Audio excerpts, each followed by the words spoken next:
Hey guys, Doc Vinyl here again. We're going to do a discography today of a band that, this is a very cool song playing right now.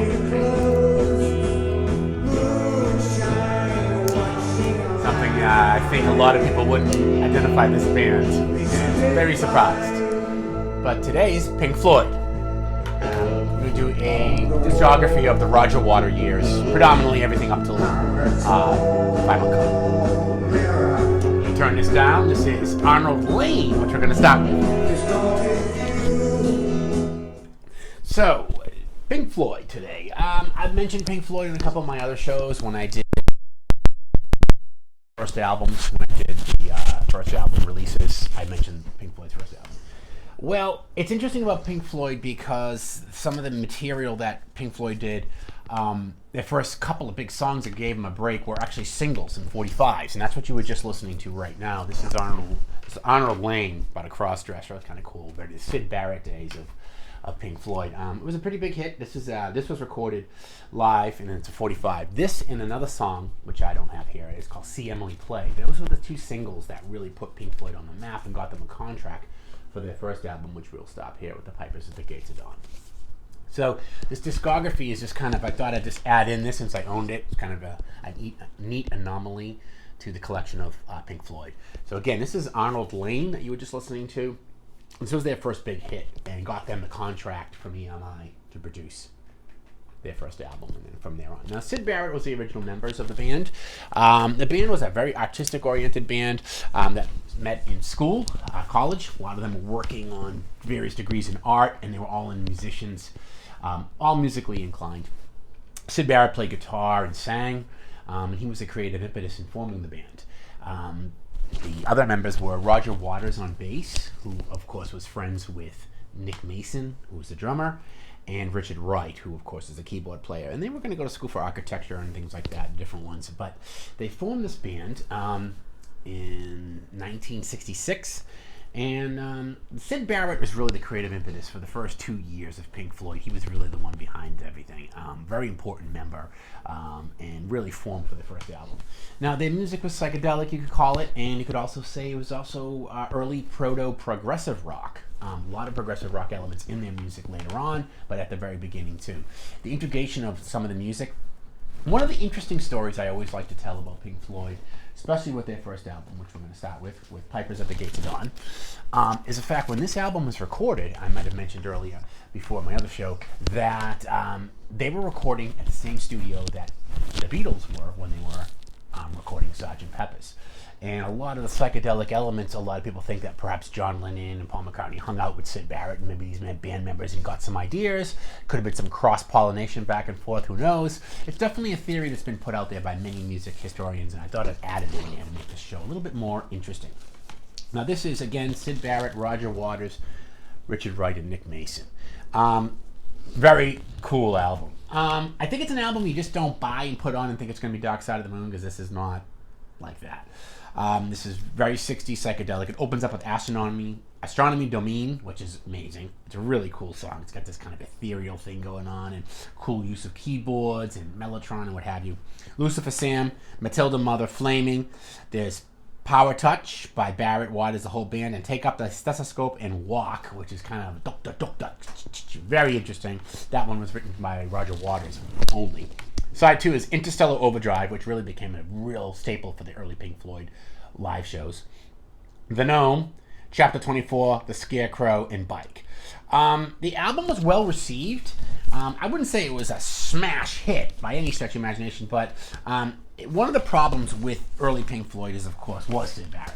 Syd Barrett had a lot of emotional and psychological issues and problems, and he was not a reliable band member. So this is really the only album by Pink Floyd that he's fully featured on, that he's a full member of.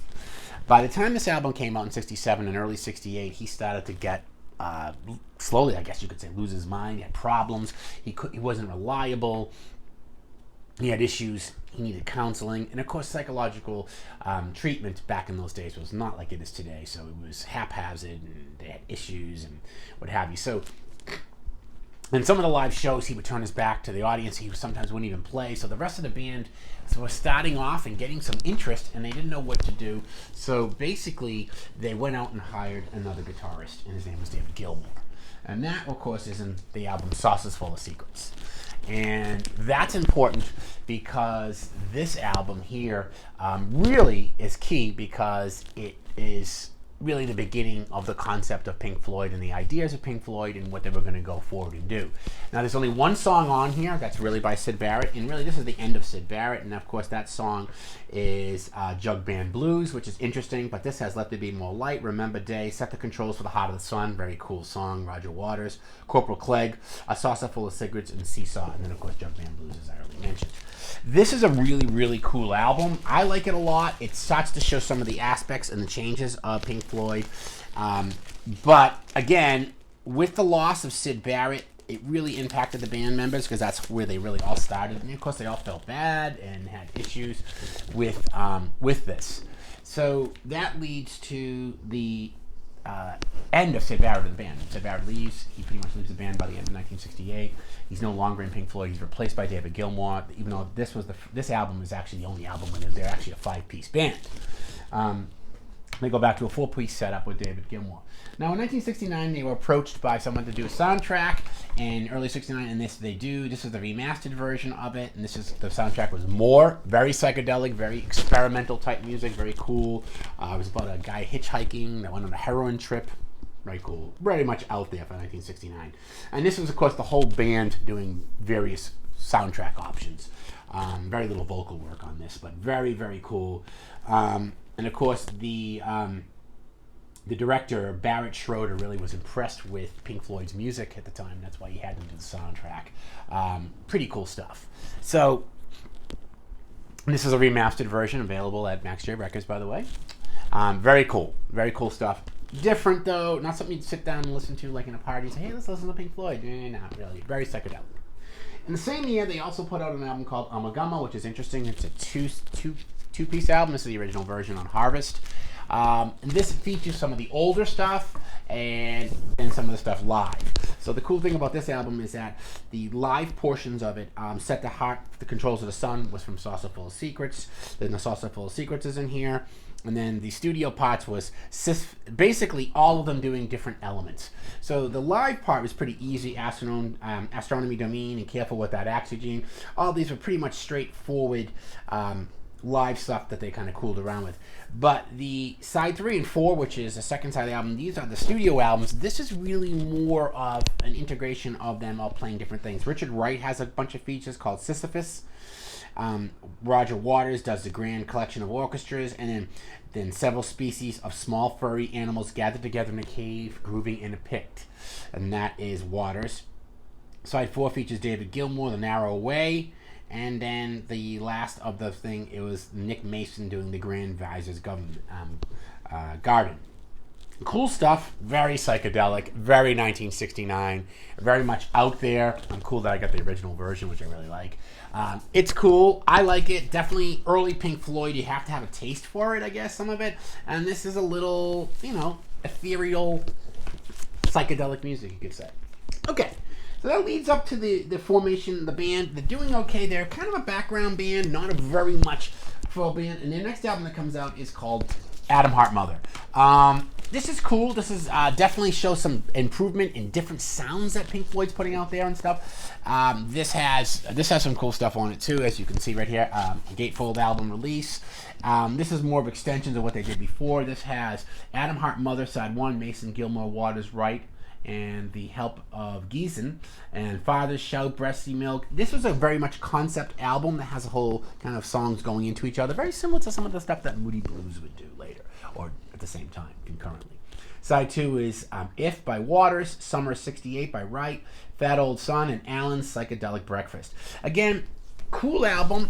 Definitely some of the early visions of where Pink Floyd was going, how they were changing their sounds.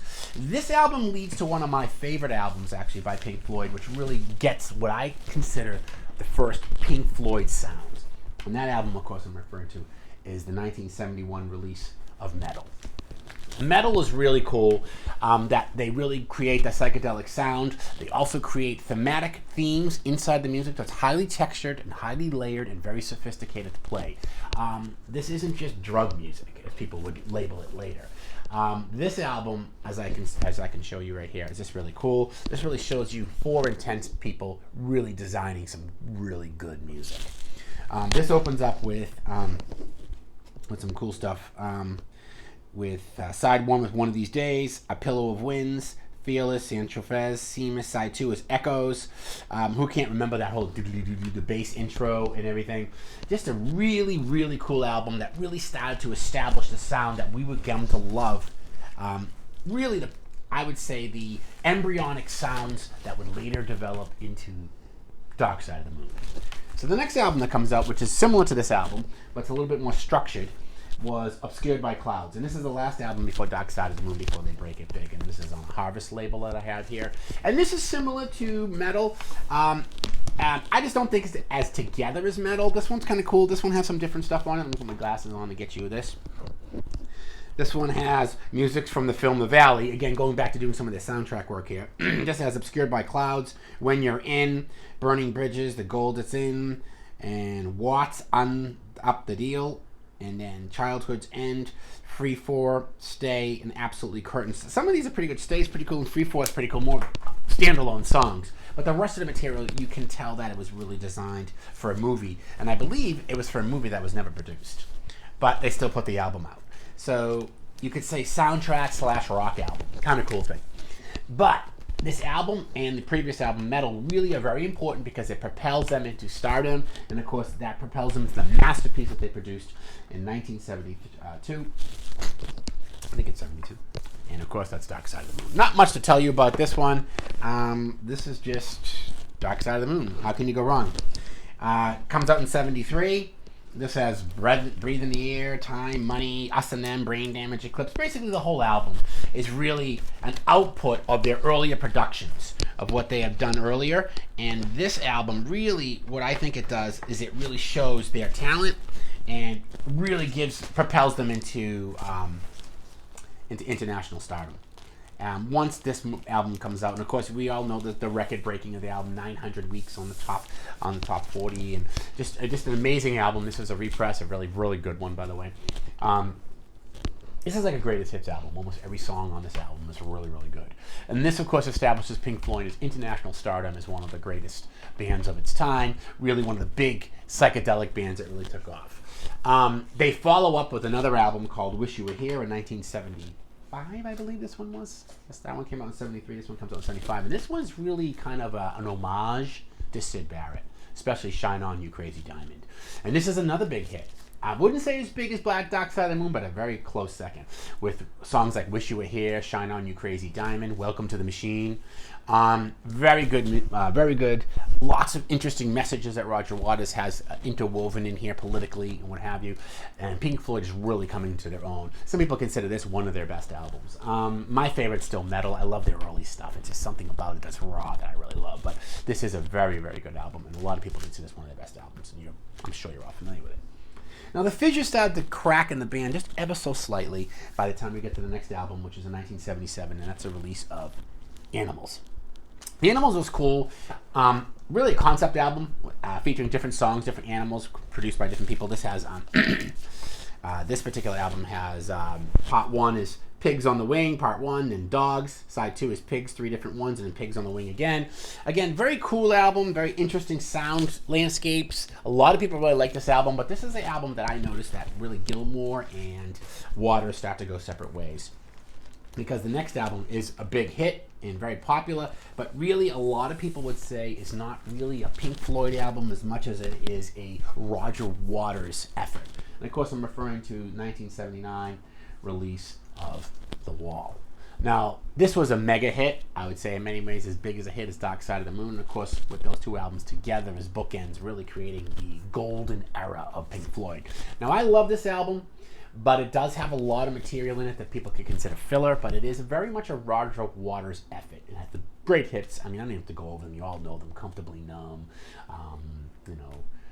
the wall itself, of course, and then of course another brick in the wall, and it's just so many. And again, great album, great concept, and of course this was redone recently with Roger Waters doing the whole wall on his own.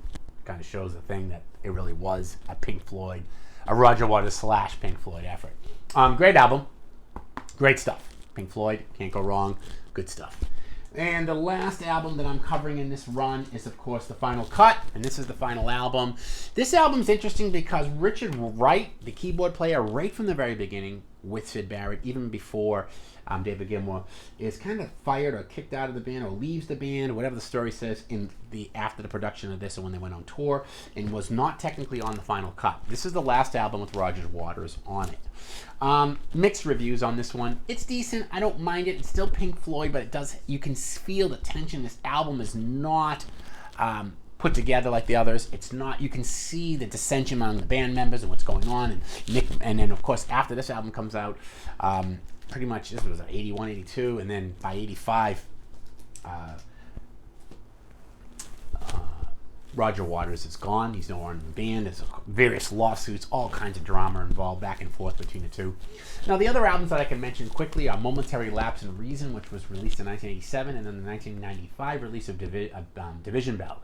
Both of those were non-Roger Waters albums. Those are David Gilmour albums. Of course, there's debate back and forth. Was Division Bell really a David Gilmour solo album with the Pink Floyd? They're both enjoyable albums. I didn't include them in this discography because I don't own them, first of all, but second of all, I just don't think they're, this is just an era of that band. That's a different era. It's good, it's interesting, and then they did something about the river, Into the River, and that's really basically after Richard Wright died in 2008. That was released in 2014. There was a lot of the outtakes from Division Bell and some new stuff introduced by David Gilmour. Pink Floyd is no longer really together. I think David Gilmour's pretty much announced at the end of Pink Floyd. So again, that is the discography of the Pink Floyd. Now, I've talked about them before in various other shows, but I wanted to give them a separate entry level and talk a little bit about their music and their influence. Now, when we talk about progressive rock, one of the number one progressive rock bands always comes up as Pink Floyd. Is Pink Floyd purely progressive rock? No, I think there's progressive rock elements in their music. There's psychedelia, there's classical, even some jazz. Just a lot of integrations of different styles. They've been one of the most successful bands because they've been able to get a sound. Pink Floyd is not so much about a singer, or like the Rolling Stones or Mick Jagger, or Roger Daltrey, or Aerosmith, or whatever. They're more about a sound landscape that they've created, kind of like this. Very much what Pink Floyd's all about, and that's really what the sound that captures everyone. That's why people love Pink Floyd. And their music is, the lyrics and their music are so well blended together really nicely. One of the really good bands. So I hope you guys dig it. Again, a lot of these are available at Max J Records. And I didn't say it at the beginning, but I would like some more subscribers. If you guys are interested, please subscribe to the channel. That'd be great. Or put some likes in there, and let's get some conversations on some bands. We're going to have some more bands coming up and some more new ideas for the show. So I hope you guys enjoyed that. And have a happy and safe holiday. I'll see you guys after Christmas. Dark Vinyl out.